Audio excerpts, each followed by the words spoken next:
Bonsoir à toutes et à tous. Merci de nous suivre ce soir pour notre permanence virtuelle qui se tient aujourd'hui chez Guy, en présence, j'ai noté, de Oups, de Jingle et de Cliot qui sont sous la table. Et Oups aussi. Et Oups. Voilà. Pas oublier Oups, parce qu'on va avoir des problèmes avec mon fils, puisque c'est son chien. Donc Guy, merci de nous recevoir aujourd'hui chez vous. Un grand plaisir. On va parler évidemment chasse, on va parler pêche. On est ici dans un lieu aussi qui est un grand lieu de pêche de l'Oise.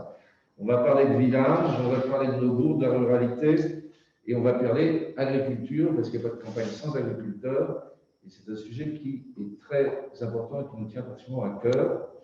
Donc aujourd'hui, autour de la table, puisque notre principe, c'est vraiment une conversation comme dans la vraie vie, à l'époque où c'était quelque chose de normal. Vous pouvez se parler encore. On pouvait se parler. On est là pour échanger, pour éventuellement évoquer des suggestions, des propositions, s'il y en a. On est évidemment, nous, des gens qui sommes ouverts, et donc la liste que nous défendons avec Guy est une liste qui n'a pas de hier. Donc, je le rappelle, et Xavier Bertrand le rappelle souvent, nous avons aidé au cours de la dernière mandature des villes communistes, des villes qui sont dirigées par le Rassemblement national, des villes gaullistes, des villes UDI, des villes de gauche, parce qu'une fois qu'on est élu, l'idée, elle est de rassembler, de travailler avec tout le monde, et cette politique, on continuera à la mener au cours de la prochaine mandature. Donc, ça, c'était une petite entrée en matière. Je vous remercie aussi d'avoir pris un peu de temps et d'être avec nous ce soir. Je vais vous présenter très très brièvement, uniquement pour dire qui vous êtes, et après je vous donne tous un peu de nom pour que vous puissiez dire un mot d'une manière très très informelle. Donc Jean-Marc Labédoyère, qui est un maire voisin ici à Raret dans l'Oise. Monsieur Christophe Salomé, qui est agriculteur à Florine. Et Madame Roussillon, Stéphanie Roussillon, qui est agricultrice à Montataire. Donc, je vous donne, chère Madame, quelques instants pour que vous nous parliez de vous. Très simplement, on n'est pas dans une réunion, c'est pas un meeting, je ne sais pas comment ça s'appelle. Voilà. C'est uniquement pour que les gens qui nous suivent sachent un peu qui vous êtes, ce qui vous intéresse. Si vous voulez parler de votre famille, vous parlez de votre famille. Si vous préférez qu'on laisse la famille en dehors de tout ça, on la laisse en dehors de tout ça. C'est gentil, merci beaucoup. Donc, je m'appelle Stéphanie Roussillon. J'ai été conviée parce qu'effectivement, je suis agricultrice et aussi chasseresse depuis plus d'une vingtaine d'années. Je ne suis pas originaire du département, moi je viens du Nord, voilà. Donc je suis arrivée dans l'Oise avec mon mari en fait, pour rejoindre mon mari qui est agriculteur à Montataire. Et voilà, par rapport à la nature et la chasse, c'est lui qui m'a initiée à la chasse parce que ce n'était pas quelque chose qui culturellement chez moi était pratiqué. Et en fait, voilà, j'ai passé mon permis naturellement et voilà. Et avec notre travail agricole, on unit un peu les deux parce qu'on s'investit beaucoup. Donc on a une chasse, une société de chasse traditionnelle communale en fait, qu'on gère avec mon mari. Et mon beau-père qui est président de la chasse. Et voilà, on a différentes actions pour la chasse, pour l'environnement, voilà. Donc c'est un petit peu ce que j'essaie de transmettre à mes enfants, les valeurs, voilà, le travail, le respect de l'environnement, des choses en général. Enfin, voilà, moi je suis quelqu'un d'assez voilà, respectueuse, qui fait attention aux choses et voilà. Donc c'est ce que j'aime partager. Très bien. Voilà. Merci Stéphanie. Donc, M. Salomé, vous qui êtes avec la Florine. Oui, donc moi j'ai repris la ferme de mon grand-père en 1994 et par la suite, qui avait une ferme qui était polyculture élevage, il avait des vaches à lait. Mais suite aux mises aux normes, j'étais contraint d'arrêter parce que c'était une petite exploitation. Donc j'ai réussi à m'agrandir un petit peu et par la suite, j'ai fait aussi de l'entreprise agricole. D'accord. Donc, comme madame pratique aussi la chasse, mon grand-père était chasseur, le président de la chasse. Mon père, par la suite, il a remplacé son président de chasse et c'est la fois qu'il a fait la succession pratique. Et puis, je suis adjudicataire d'un lot en forêt de la Gaudine. Donc, depuis 20 ans. Donc, Nice Fleury, on est au centre de la forêt d'Alatte. Donc, j'ai toujours été fleurine, donc forcément, toujours en famille de la nature. Forcément, j'aime ça. On pratique l'agriculture raisonnée de manière à essayer de concilier un peu tout ce qui est biodiversité, etc. C'est pas toujours évident aujourd'hui au niveau de l'agriculture, surtout que nous, au niveau de Malgré et Fleury, d'un petit village, on est proche de Paris. Avec tout ce qui est organisation qui se développe au maximum, c'est de plus en plus compliqué. À l'heure actuelle, au moment de la moisson, j'ai encore certains chemins, je ne sais pas où je vais passer, parce que l'ancienne mairie s'est permis de faire des choses sans consultation, sans rien. Je ne sais même pas où est-ce qu'on va pouvoir passer pour la moisson. Donc j'espère que tout ça, ça va évoluer dans le bon sens. On prendra, on nous resterait ça un peu plus dans le sens de nous convier au moins à pouvoir participer. Bon, on va en parler dans notre petit échange. Monsieur le maire, donc Graret, c'est un très bel endroit pour se connaître. Donc, si vous voulez nous dire quelques mots, enfin, c'est pas pour, c'est pour ceux qui nous suivent. Oui, je veux dire volontiers. Écoutez, voilà, j'ai aussi été agriculteur de 1972 à 2011. Donc, carrière d'exploitant agricole. Bon, je fais d'autres choses que ça, en parallèle, mais c'est vraiment un métier que j'ai fait avec beaucoup d'enthousiasme. Et on a vécu probablement une période assez faste par rapport à celle que vous pouvez vivre aujourd'hui. Maintenant, je suis à la retraite. Mon fils a pris la succession. Et quand il a pris l'exploitation, je ne m'y attendais pas vraiment. Et donc, je m'étais organisé pour passer des accords avec des agriculteurs voisins. Et nous avons, à l'époque, sur un projet que je vais apporter, que j'aurais proposé, projet de production de pommes de terre à Châtelain, nous avons fusionné, nous avons mis nos exploitations en commun. Et aujourd'hui, ça nous a permis d'investir pas mal. Et voilà, donc on est aussi en vie aux mêmes difficultés que tous les exploitants agricoles aujourd'hui, parce que ce n'est pas des années faciles. Mais notre diversification fait que, heureusement, enfin, on a aujourd'hui la production de pommes de terre, la production d'oignons, et puis aussi une production de bio, puisque c'est vraiment dans l'air du temps. Et puis, on s'est, depuis peu, depuis le début de l'année, on a mis en place une production de gaz. Donc, on a également Fleury en gaz, méthanisation, ça c'est une chose que vous connaissez bien. Et donc tout ça, c'est une diversification. En fait, notre association, qui est assez intégrée, nous a permis d'entreprendre tout ça. C'est certain que seul, c'est compliqué. C'est même impossible. Donc pour ça, je suis assez heureux de voir cette évolution.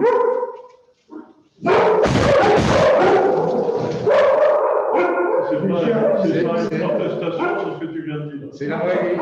C'est la vraie vie. Et puis, alors je suis au conseil municipal depuis 1972. Donc, en 1972, ça fait un bail. Et je suis maire depuis 1992.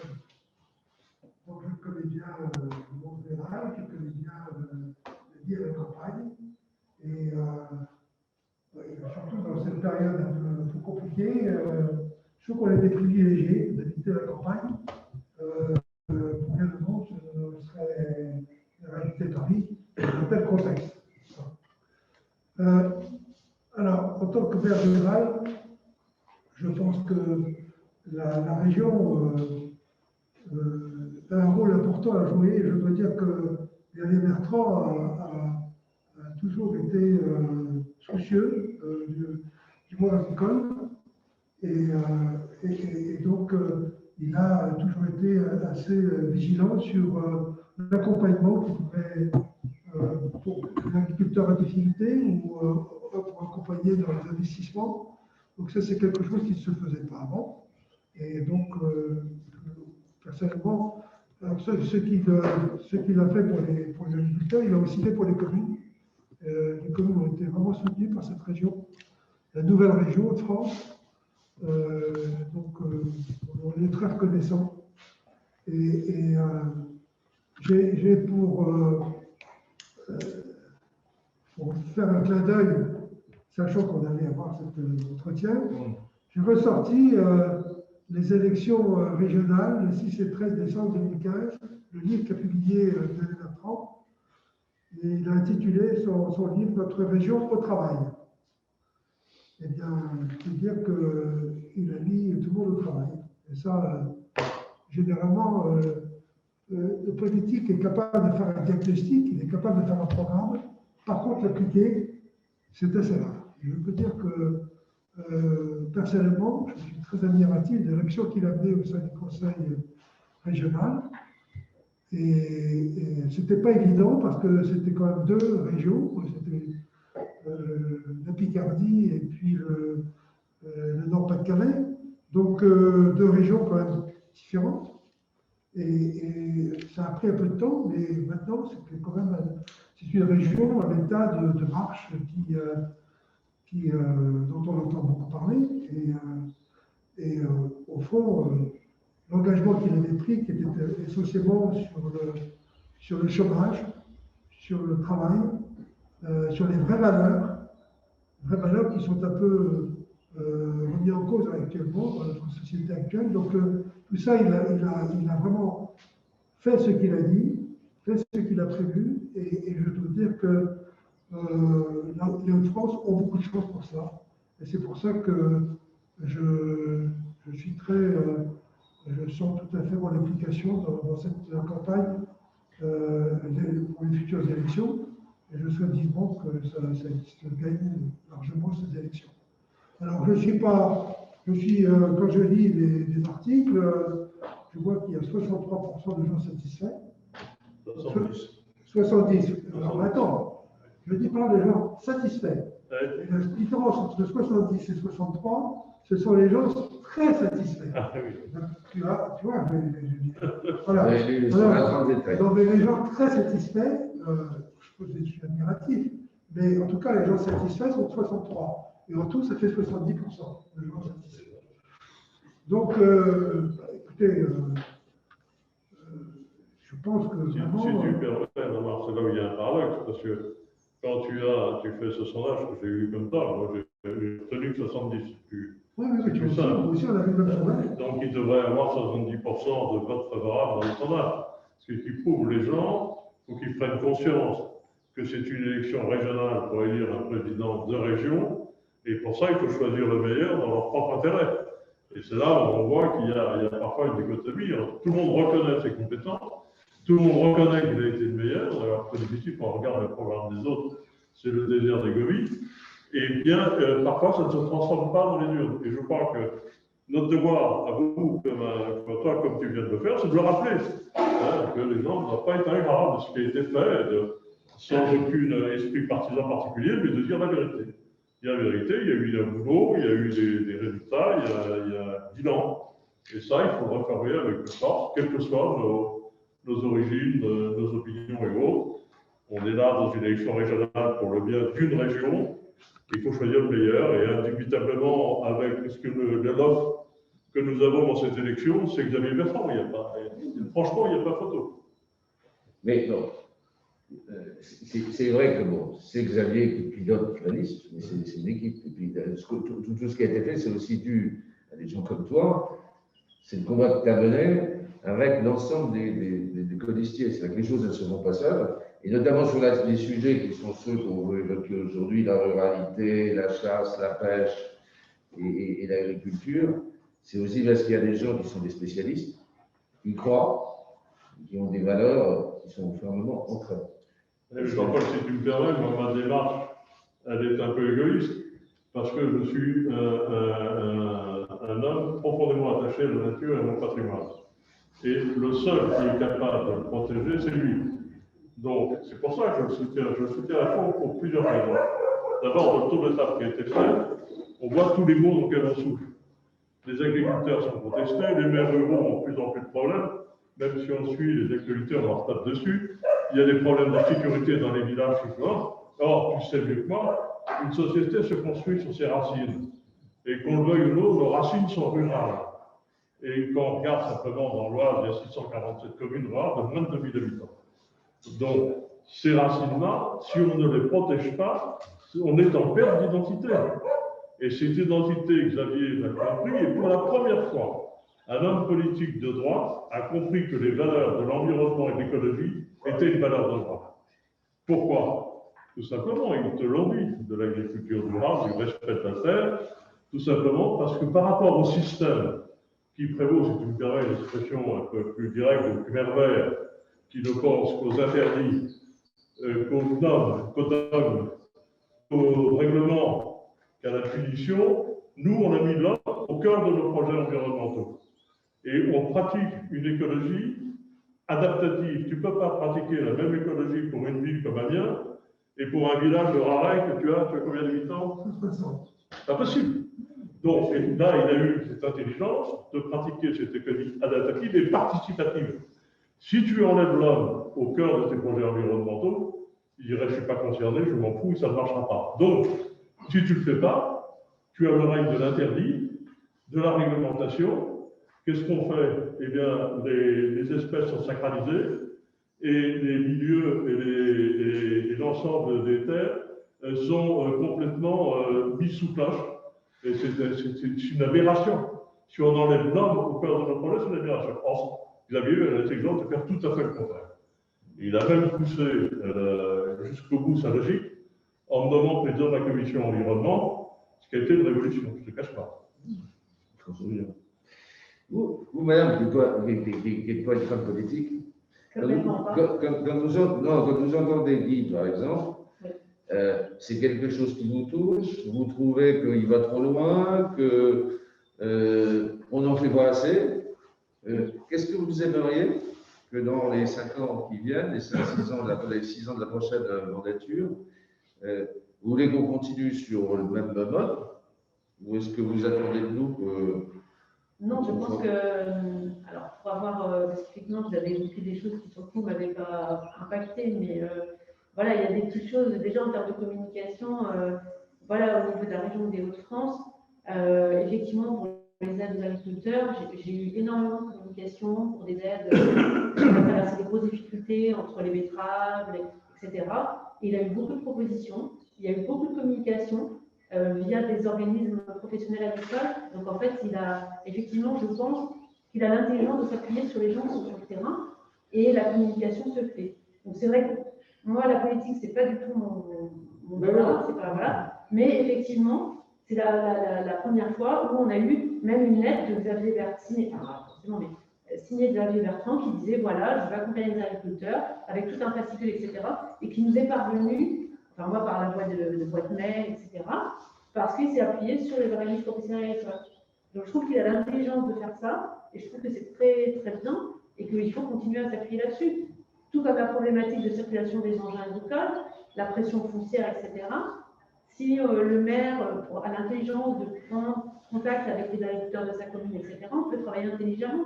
Donc, je pense que oui, la pertinence des choses, c'est de s'appuyer sur les gens qui sont sur le terrain et de les écouter avant de prendre des décisions, etc. Et de s'appuyer sur des personnes comme les maires, enfin voilà, mais qui ont l'écoute et l'intelligence de mettre de côté leurs propres idées ou leurs lignes de conduite et de se remettre en cause, en fait. C'est vrai que c'est quelque chose, c'est quelque chose qui m'a touchée, en fait. Sa personnalité, sans l'avoir voilà, suivie précisément, etc., on a eu beaucoup d'écrits de sa part, même dans le Oise agricole, dans des choses comme ça, où il avait une implication via, voilà, pour dire qu'il était là, qu'il voulait soutenir des choses. Et Et je trouve ça très intéressant. En fait. Vous trouvez qu'il en fait assez? Moi j'entends. Peut-être pas forcément assez, mais je pense qu'il a les bonnes, enfin, il a pris les bons moyens. Moi, je suis petit-fils d'agriculteur, hein, je vois des agriculteurs, j'ai des cousins qui le sont. Bon, il y a une grogne hein, quand même. Aujourd'hui, il y a des agriculteurs, bon, il y en a qui râlent. Hein. Oui. Et puis les hommes politiques n'ont pas forcément bonne cote. Non. Donc, C'est une manière globale. voilà. Donc, Les agriculteurs râlent tout le temps. c'est pas le seul métier. Hein. Non. Mais c'est vrai qu'il y a de quoi dans les problèmes du climat. Ça devient quand même des aberrations. Parce que on ne peut pas gérer tout ça, parce que ça devient de plus en plus compliqué. C'est vrai que c'est pas évident. Et c'est vrai qu'il y a des gens comme vous qui sont à l'écoute, et puis parce que les gens ont pu voter, pourquoi ils ont ras-le-bol de la politique, c'est toujours des promesses, et puis voilà, ça n'avance pas. Que là, c'est des gens qui sont à l'écoute des gens et qui quand ils disent quelque chose, ben, ils le font. Et ils le font jusqu'au bout. Donc là, Courage de dire la volonté de faire. parce que là, si vous aviez un truc à dire à Guy, je veux dire, il va encore être au conseil régional là, pendant une paire d'années, donc. Une paire d'années, oui. Faut espérer, oui. Qu'est-ce que. Voilà, vous connaissez notre programme, mais il y a parfois aussi des choses très spécifiques hein, qu'on n'a peut-être pas traitées. Donc, on est là aussi pour voilà, échanger des idées, suggérer des choses. Alors, ça peut être sur le métier, sur l'agriculture, ça peut être aussi sur la chasse. Donc, bien, c'est le président de la fédération de chasse, je sais, de l'Oise, mais.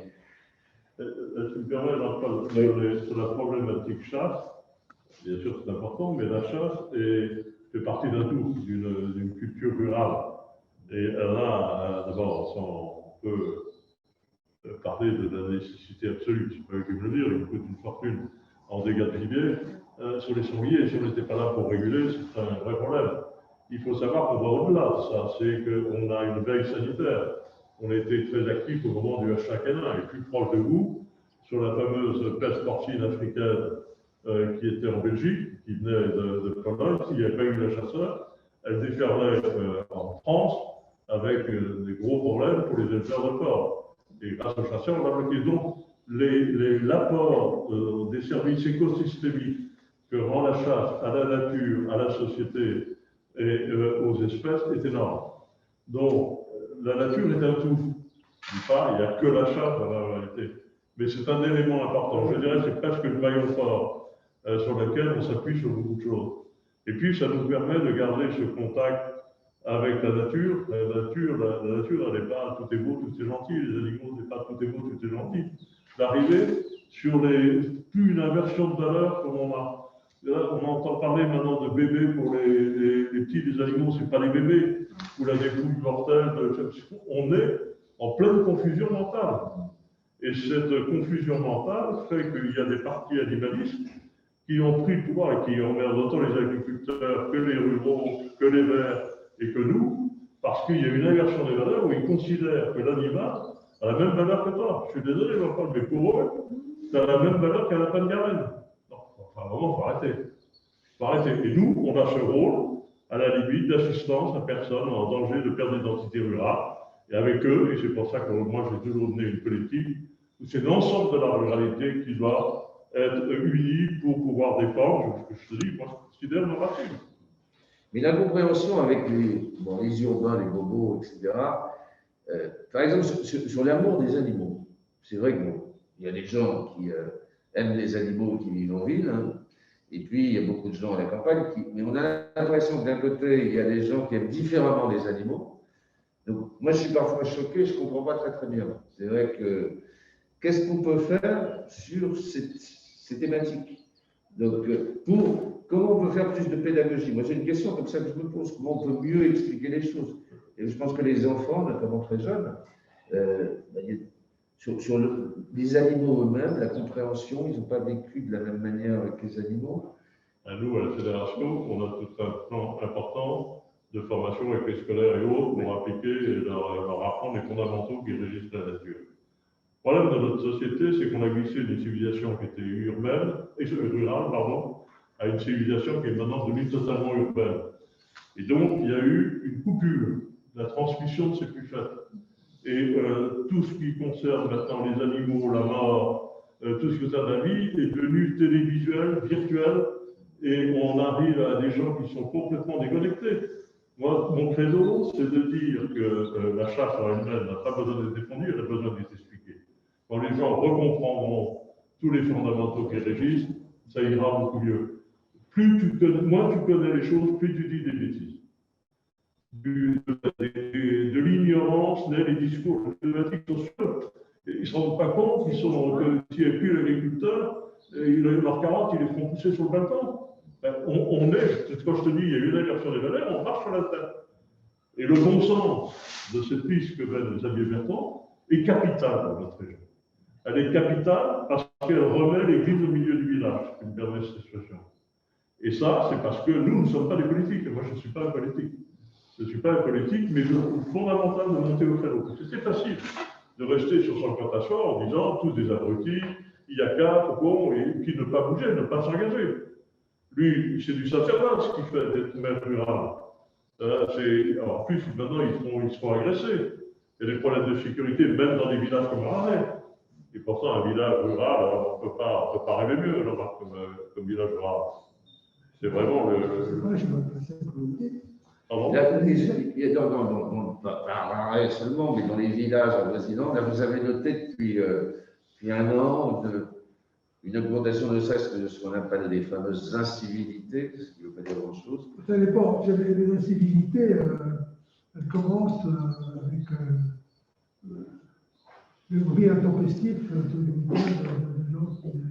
Ils ne sont pas comme ça sur la moto, mais ils sont en bas, mais ils accélèrent de façon expressive. C'est des petits rodéos, ce qu'on appelle les donc, rodéos. elles commencent comme ça, mais ça va même plus loin. Bon, mais on ne peut pas dire qu'on est vraiment. Oui, mais ce qui est aberrant, c'est par exemple, vous êtes dans une commune rurale. Moi, j'habite Montafert, on est à peu près 20 000, je ne sais plus, je crois que c'est 20 000 habitants. Oui. On a la même problématique. On peut appeler, enfin, nous, on appelle la police. S'ils viennent, c'est un coup de bol. Ils ne viennent jamais.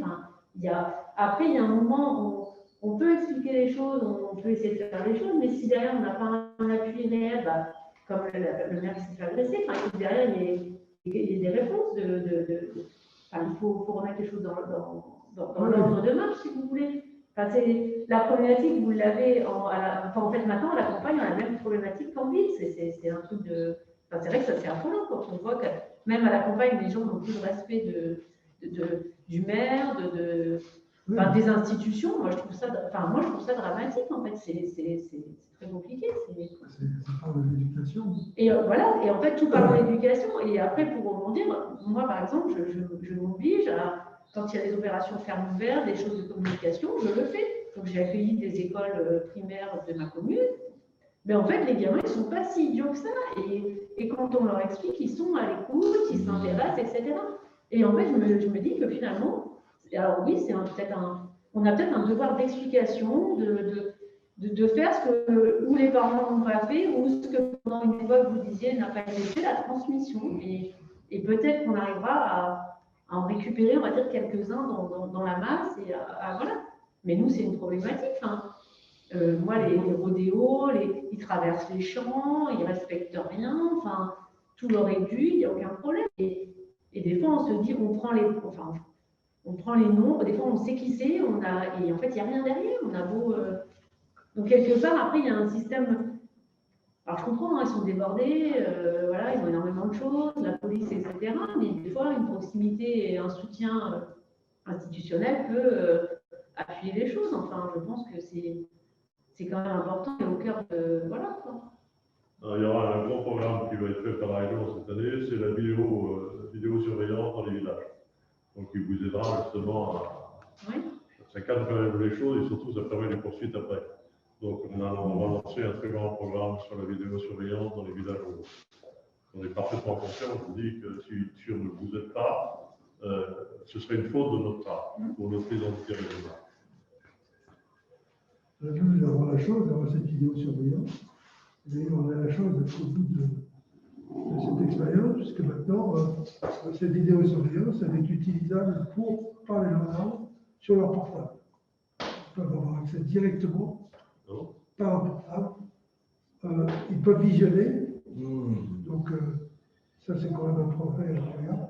Alors après, c'est un fait, mais nous, enfin, pour le BIF, c'est plutôt c'est aller jusqu'au bout, quoi, parce que quand on voit des fois certaines choses, Ah et oui, qu'on sait que dans la procédure, Oui, mais la faut vous dire personne. que- faut vous Enfin, dire- vous voyez, il y a quand même des fois, il y a des trucs, on l'a vécu, parce que nous, il y a la drogue, il y a les vols, il y a les voitures volées, il y a tout ce qu'on Constater, ça veut. ne doit pas être facile.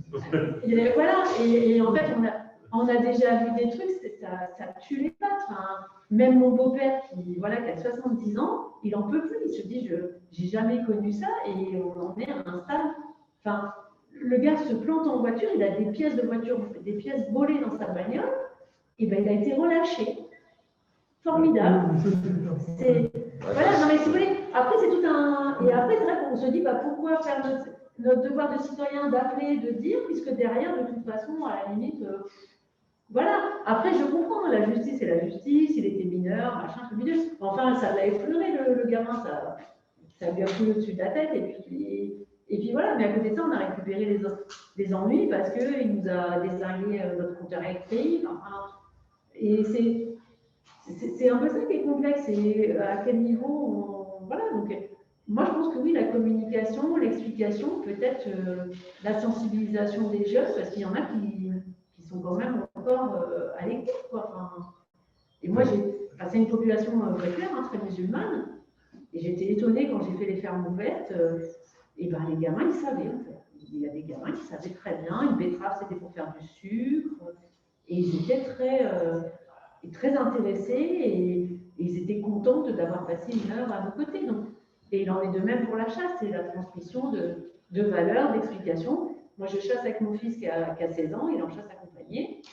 Quand on rencontre quelqu'un, on ne se braque pas, on explique, on dit voilà, les gens nous demandent qu'est-ce que vous faites, voilà. Et il y a un devoir, en fait, nous, on est une génération, et nos enfants encore plus, je pense, d'avoir un devoir de pédagogie, en fait, et de transmission de ces valeurs, et voilà. Qui était une valeur traditionnelle dans le village. Nous, c'était normal, voilà. Transmission. C'était une normalité pour nous, c'était acquis. Que maintenant, en fait, c'est quelque chose à apprendre. Par exemple, dans les compétences de la région, puisque bon, là, par exemple, là, il y a eu un choix qui a été fait par Xavier Bertrand en 2015, qui a été notamment, par exemple, pour la culture. Ce n'est pas une compétence, c'est une décision, effectivement, de l'équipe qui dirige la région. Xavier Bertrand a évoqué notamment la question de la santé. Donc, c'est dans le programme, notamment sur la question de la mutuelle, notamment pour les petites retraites et pour les jeunes étudiants qui n'ont pas la possibilité de financer une mutuelle, et puis aussi les maisons de santé. Est-ce que vous pensez que c'est une bonne chose, vous, que la région étende ses compétences à d'autres domaines, parce que la proximité, parce que...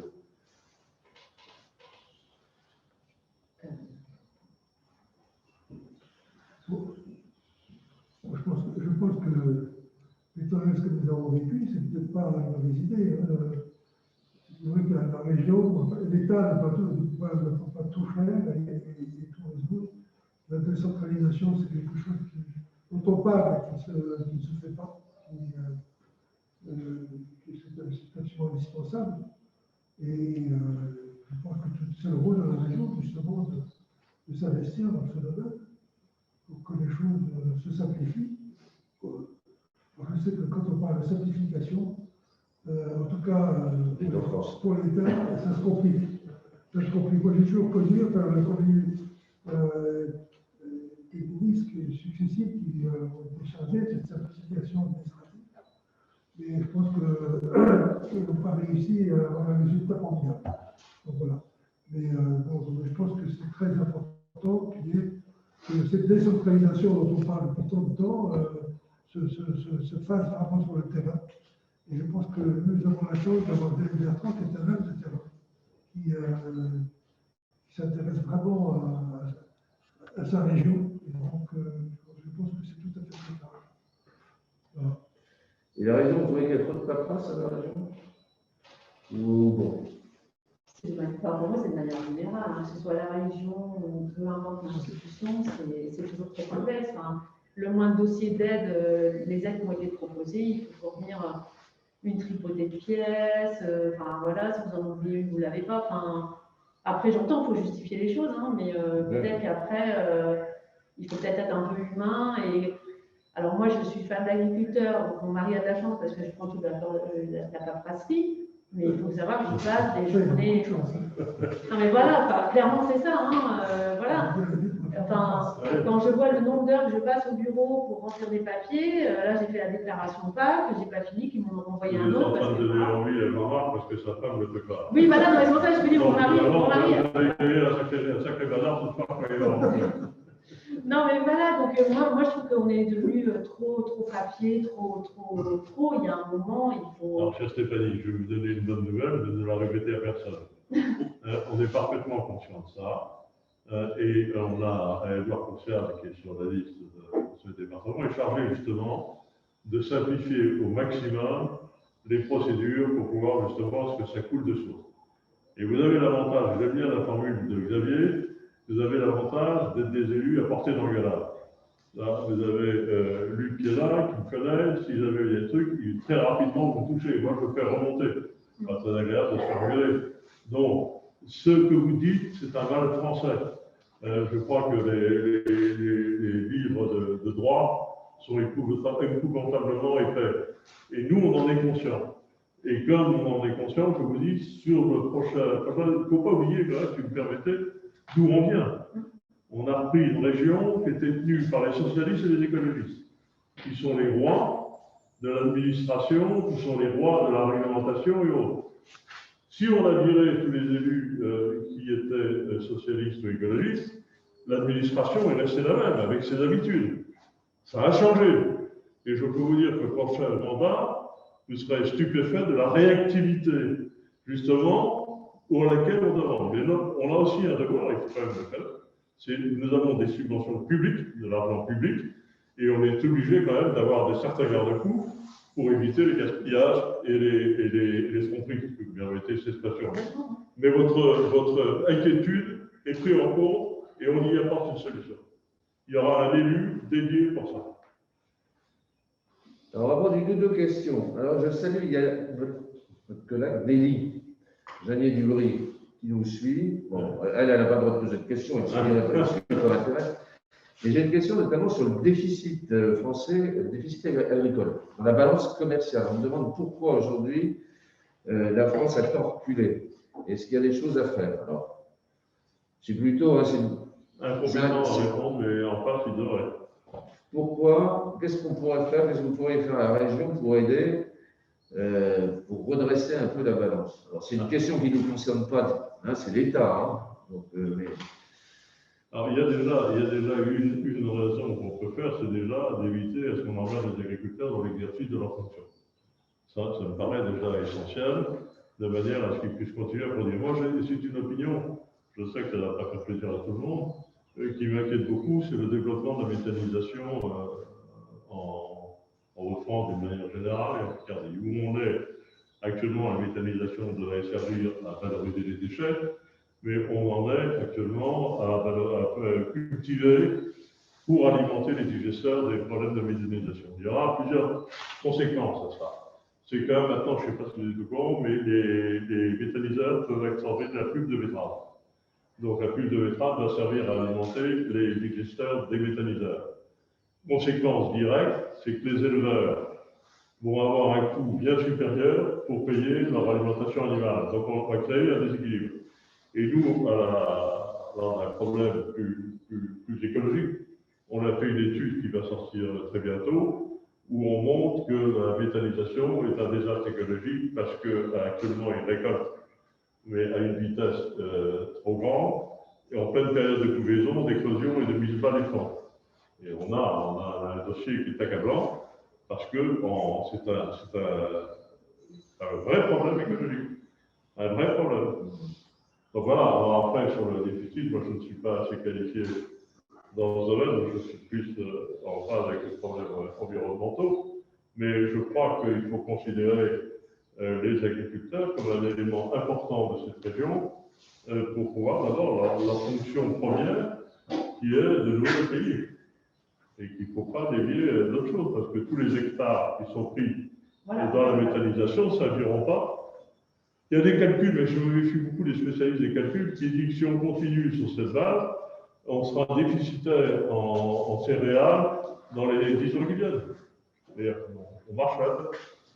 Après, il y a beaucoup de facteurs. Il y a la pression foncière, parce qu'il ne faut pas se leurrer. Le prix des terres devient quelque chose qui se monnaie, qui se boursicote, parce qu'il y a l'immobilier, mais il y a le foncier. Donc, on a la pression foncière, on a les tailles des exploitations. Donc, voilà, c'est très compliqué. Même moi, pour mon fils qui veut s'installer, je ne l'encouragerais peut-être pas forcément à s'installer, parce que si les gens n'ont pas les reins solides pour transmettre quelque chose ou pour pouvoir acheter, parce que à 15 000 € de l'hectare, il faut quand même travailler quelques années avant d'avoir rentabilisé. Enfin, il y a une grosse problématique. Hein.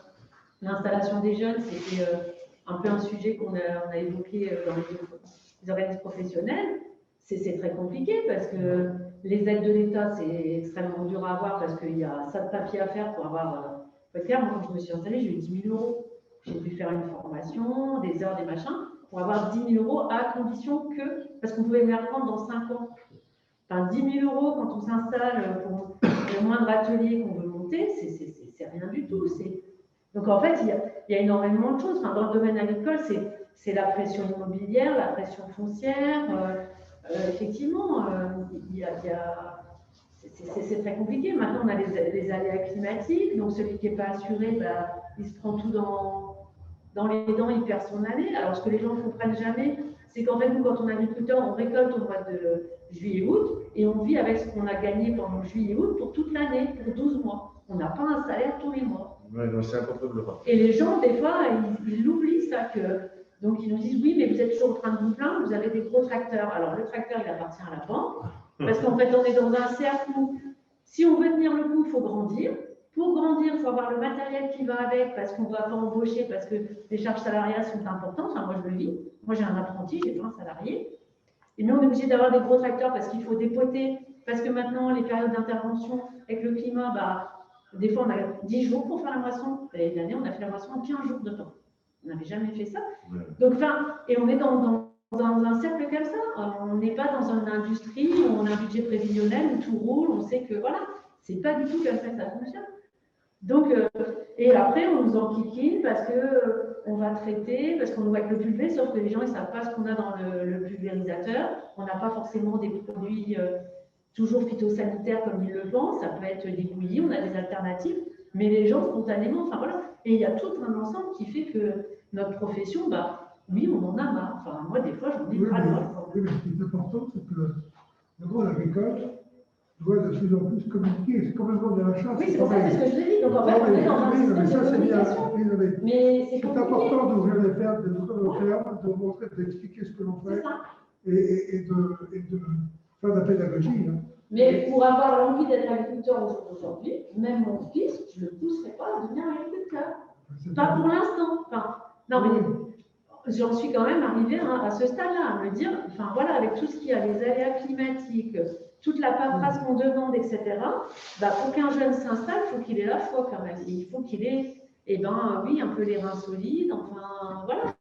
Tout comme quand on va à la chasse, où on se fait des fois alpaguer, parce qu'il suffit qu'on soit habillé en vert, voilà, on se fait insulter de tous les noms. Alors qu'on va agréner, ou que nous, on va ramasser les ordures dans les champs, enfin, qu'on fait des choses qui sont vertueuses pour les gens qui décrivent plein de choses, en fait. Et vous savez, c'est-à-dire ce que vous venez de dire, finalement, on en souffre tous. Oui. Nous, le monde de la chasse, on a cru que vivons heureux, vivons cachés. Et on n'a pas expliqué, puis on n'a pas vu le glissement de civilisation.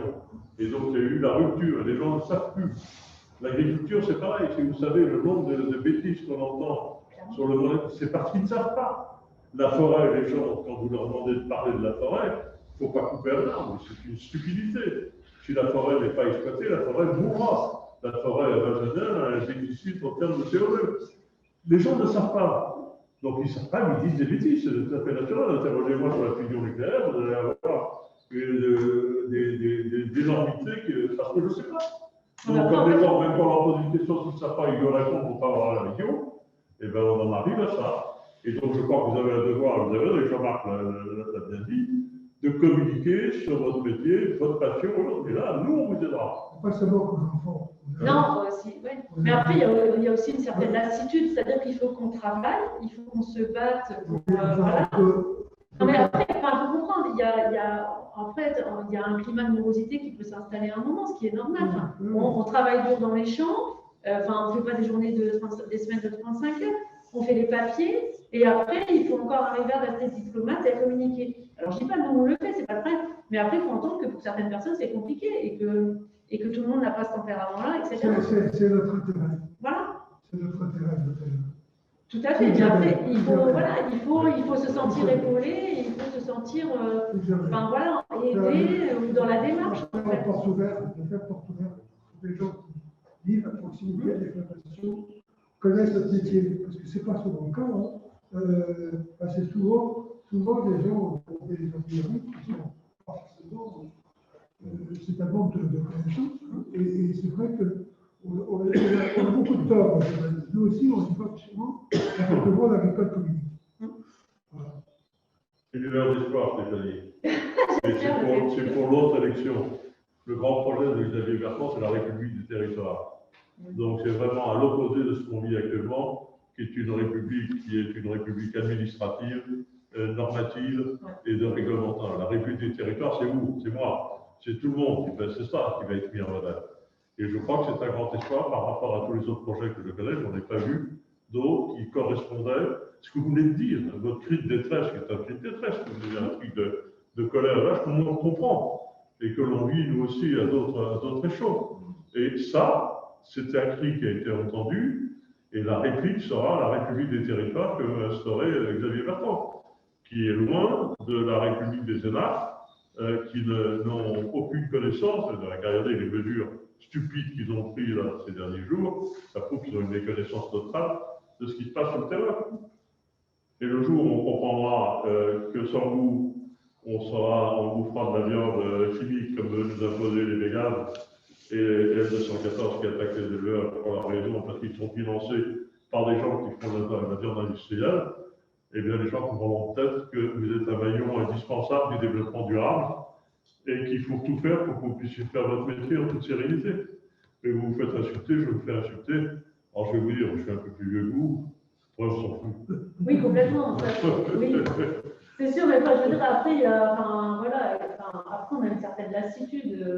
On a des moments où on est dans le creux de la vague. Donc là, vous m'interrogez le jour où je suis dans le creux de la vague, c'est-à-dire. Oui, mais la communauté rurale est là justement pour s'entretenir. Oui. Ce que je regrette, c'est justement qu'il n'y ait pas cette solidarité rurale.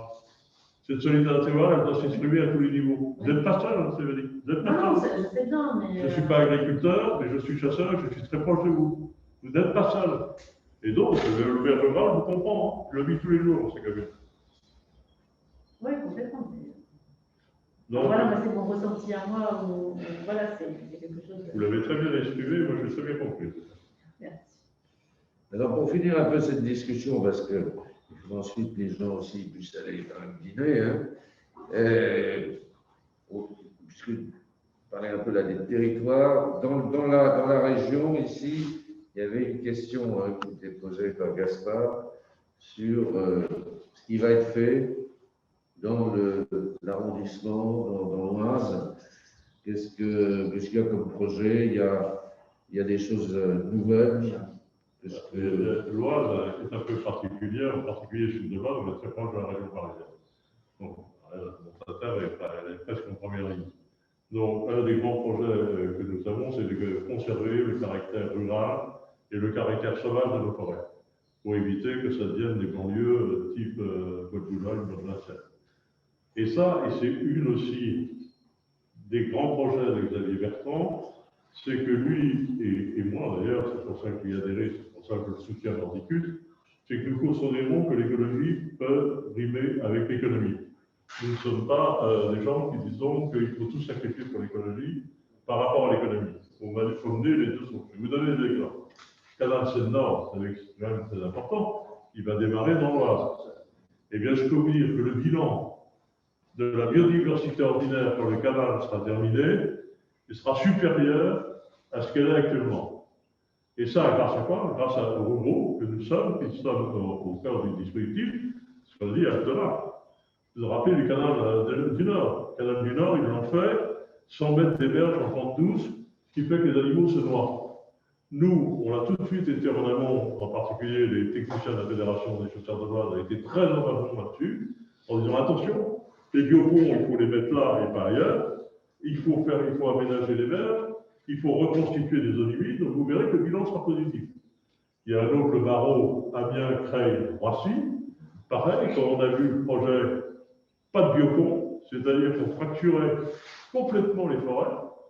Et grâce à cette action, on a justement permis à ce qu'il y ait un biopont et on l'a imposé par rapport à l'administration parce qu'on était suivi par la région qui a dit ok, c'est vrai, c'est une erreur. Et donc, tout ça pour vous dire que cette ruralité que nous défendons, elle est indispensable parce qu'on a un président qui dit ok, développement économique, mais qui a gardé les pieds sur terre et qui regarde ces élus ruraux et dit vous avez raison. Et on n'a jamais bloqué aucun projet économique, on a toujours trouvé des avantages, des données de projets forts, d'infrastructures qui vont impacter la région. Et puis il y en a d'autres, il y a le doublement de la voie Creil-Senlis, où pareil, il faut mettre un biopont important, il le mettez n'importe où, nous on sait où passent les animaux, on dit c'est là. Encore une fois, il faudrait même faire la République du bon sens. Il faut avoir ce bon sens pour dire et s'opposer à l'administration, et ça, il sait le faire.